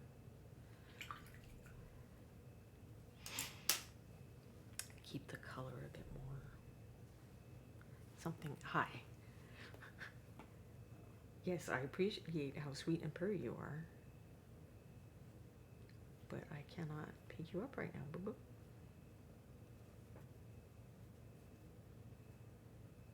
Also, I have questions about what you're trying to do to my hair. What you trying to do back there? I don't have a camera set up so I can show you that she's on top of my chair, purring, and trying to get me to do something, which I think is just snuggle her, or pet her, or play with her, or in some other way be more entertaining than this. Now there's a tiny paw on my shoulder. Now there's two. Now there's a whole cat. Hi. You want to say hi to everybody? There's a whole giant cat head. It's always kitty time. Do you agree with that? I think you do agree with that. No, maybe don't rub your face on the camera though. Hi. Hi. Hi. You're very helpy. You're the most helpy of all the cats. Actually, why am I putting you on the table? That can't go well for any of us, can it? Wave your little ears. What if you sit on my lap, little big goofball? Oops. And she hit the camera again with her behind. Hi. Yeah, how's that? We can't do that with Corbin because he would crush me, right? I don't know if you can hear her purring. She's pretty loud. Pretty loud purr.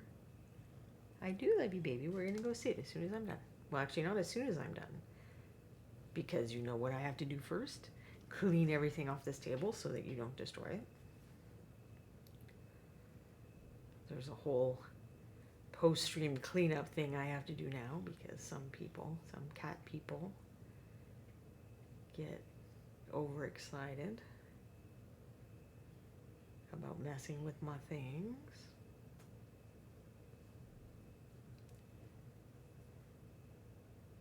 Yeah, you're thinking about that water right now, aren't you? Your sister's even worse about that. I don't know why she wants the paint water so bad. Because I use a different water container for the gouache thing, because you need a lot more water, like it gets gunked up quicker. And I have this thing that's got like built-in silicone nubby things that helps clean the paint out of the brushes. I have a small version for miniature painting, but and as soon, oops, now see that's green, that's not what we wanted. As soon as Chai notices that is there, she like wants to be all drinking that water. It's like, no, I use actual cadmium paints and stuff. Please don't do that.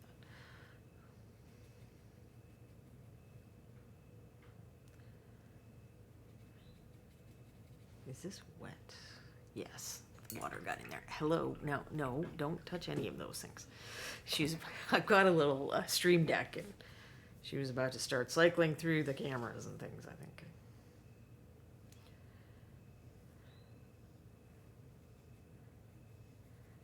The downside of color mixing, when you mess it up. See, and I made that one too purple. We'll get there.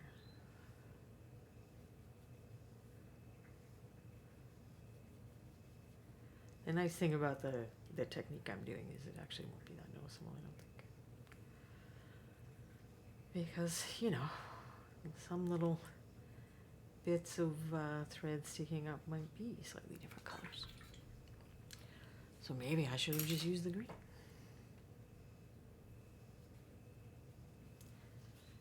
Now she's gone to get some water. Oops, why am I in the giant brush when we're at the last part? Ah, and I actually did almost make it on the blue.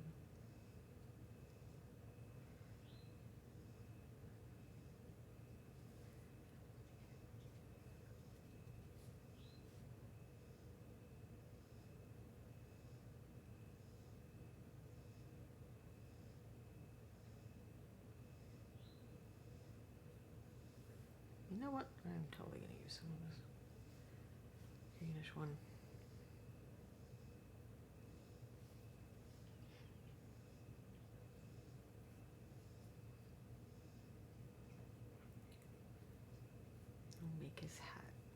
it's made of a different thing, hopefully.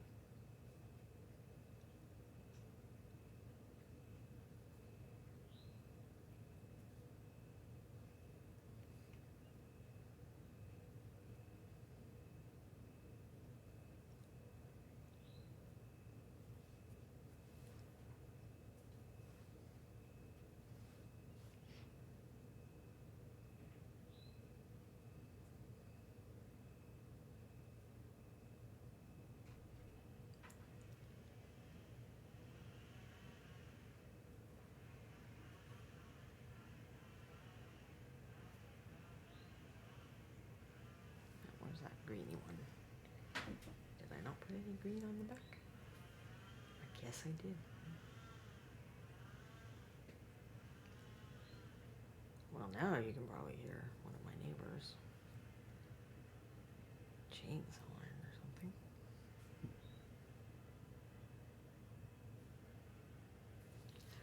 All right, well, that good enough. I can probably,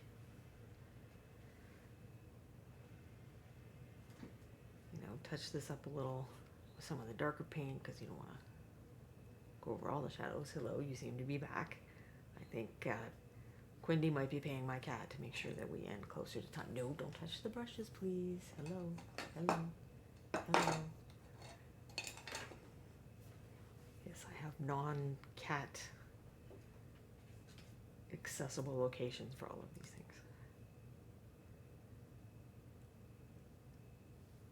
All right, we'll call that good enough. So he's got his cloak. He's got his robe. He's got his face. Now he just needs the red parts and some accessories. And I guess next Monday is going to just be the week after 4th of July, so it'll still be somewhat topical. And I was trying to do it in a day. I'm sorry, guys. I thought I would use some fast techniques and then I'd be able to do it, but then I got distracted, I guess.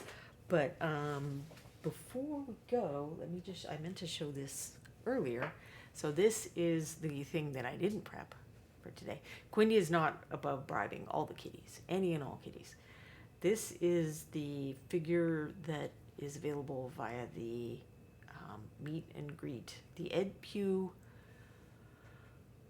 Memorial Hall of Fame and meet and greet dinner at ReaperCon on Wednesday night, Quindy? Wednesday night or Thursday night. So you buy tickets, you get this guy, you get a triad of paint, you get a cool pokey tool, so like not this, but like how these ones have special neat things on them. So this is the usual Reaper Pokey tool, is this skull guy. But then we get special ones sometimes at the con, and there's going to be a special one. These are from previous cons. I have a whole little collection of. There's another one. There's a whole little Pokey tool collection off to the side. Well, it has other stuff. It has a scale gizmo that I always forget to use. So here we can look at the scale of this guy, which is big. The scale is big. Here's your 4 scale, and for those who are more used to him than ruler measurements. And I have a lot of blue toothpicks and some stuff I probably need to figure out what it is. But anyway, so if you would like this cool bust, you want to come to the meet and greet. If there are any left over, they're going to go to the Reaper booth, and then if there are any left over, they will go online at reapermini.com. But there are only going to be 400 made, and there are potentially 400 seats at the meet and greet. Hello, excuse me, there's a cat playing with paint bottles off to the side of my camera. So I am in theory painting this guy, if I ever get my stuff together. So I will attempt to do that in the intervening week. So possibly we won't go back to this guy, or we'll do a bit of both. But for now, I'm going to let Quindy find us a raid. I hope that some of you are going to be able to come out and see us at ReaperCon, because it's a ton of fun, and it's great to see each other in person, at least now and then. I will not be bringing these insane cats with me, but Now she's stuffing her head in a toilet, in a tissue box. Why? Why? She's so weird. We're going to be rating Mighty Lancer. So say hi, spread the Reaper love, and think about coming to ReaperCon. Bye, everybody. See you next week.